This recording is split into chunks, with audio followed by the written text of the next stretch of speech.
What if you could fight against bullying? Now, everyone, close your eyes. How many of you have ever been bullied? How many of you have ever seen someone else being bullied?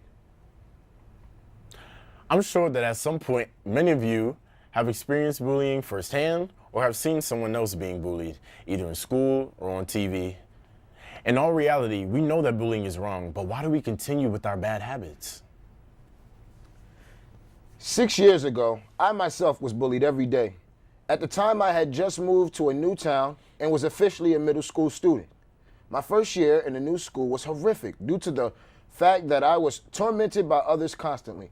Unfortunately, I was not the one under these circumstances, and the other students were being bullied by the same group of girls. Girls would call me names, play pranks, and throw things at me for fun. Although I had a tough few years as a child, I did not let it get to me, and I decided to stand up to myself and others.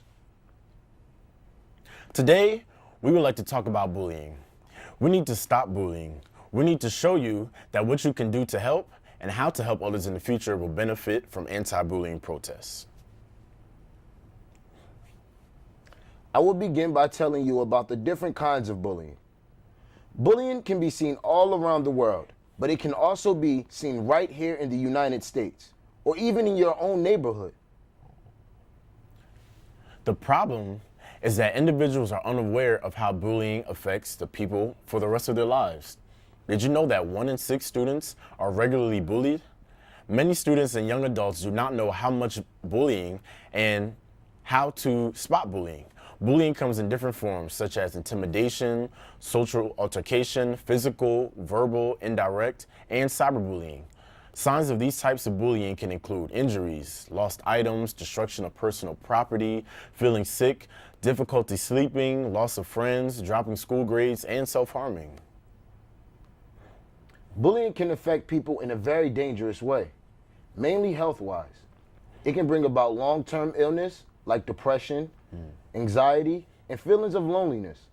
A year ago, a young boy named Julian Houts was found dead in his room after he committed suicide by hanging himself.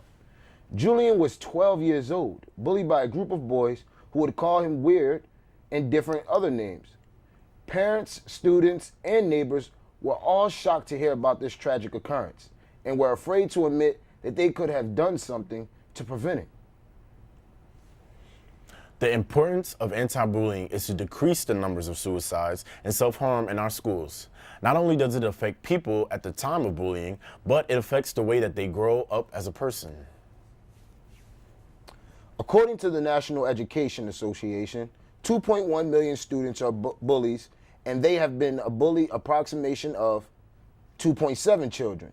According to a school leadership article in 2012, about 32% of middle school and high school students are physically abused, and 59% are verbally abused.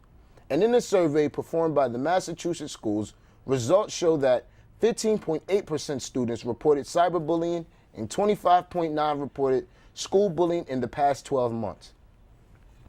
You may ask yourself, who's affected? The act of bullying is not targeted to a specific individual or group of peoples, but affects anyone who faces it. Anyone, whether it's a female, male, young or old, religious, non-religious, all can experience the tortures of bullying. Students tend to bully those who are shy, small, easily influenced, and new. Many students bully because it gives them a sense of power, like they rule the school. On the other hand, most bullying is due to racial difference, different gender, religious or sexual preference, and this can be seen with the story about Phoebe. Phoebe Prince, 15-year-old Irish immigrant, was a young victim of bullying. She was a new student in a new country and was constantly badgered with hateful words and threats by students of her local high school. Phoebe was a shy girl who never seemed to get the full high school experience after she committed suicide.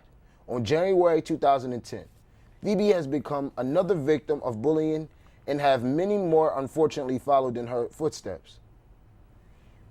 I'm sure that you all can clearly see the need to stop bullying. The majority of the people you meet have admitted to being bullied, being the bully, or witnessing bullying at least once in their lives.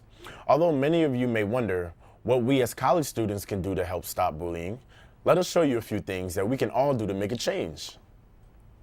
Here's a few things you can do to ensure that we fight against bullying. Speak up and never keep quiet if someone's life or even your own is possibly at risk. There is a simple solution that can be used, which is to say something. First, grab an adult like a parent, teacher, or counselor. Second, you can start your own club at school to raise awareness. You can get together a group of students who are being bullied or against it to open a new club in your local school. Then ask an adult who is able to sponsor and supervise the organization you are trying to help set up.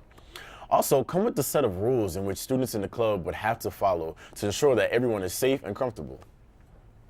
You can see that with this plan, it is possible to individuals to find a way to decrease or even eliminate bullying in our society. Now let's take a look at what can happen if you choose to fight for it or if you choose to sit back and watch things get worse. Anti-bullying can benefit everyone because it saves lives and it raises awareness. If you do fight against bullying, then many lives will be spared. We now know that most of the time bullying leads to suicide and self-harm. Thus, if we stop bullying now, then we can stop all of this pain.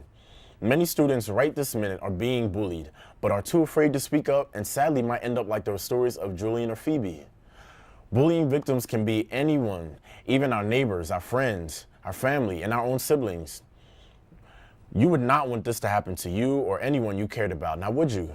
Taking action will make students feel safe and loved and like they have a purpose in this world.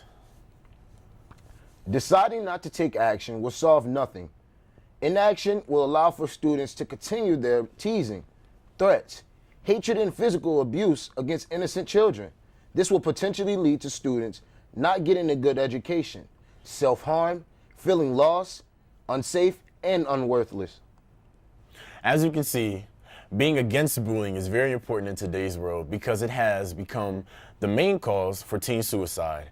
Today, we have told you about all the different types of bullying that students experience on a regular basis. Also, why young adults take on a mission to bully other students. Lastly, we can do all of this to save all the lives that are possibly at risk. What if someone you love was being bullied and you didn't even know about it? Imagine a friend, sibling, or family member in that kind of situation and getting to the point to where they feel hopeless and have thoughts of suicide or harming themselves. Think about all of the people that you can save.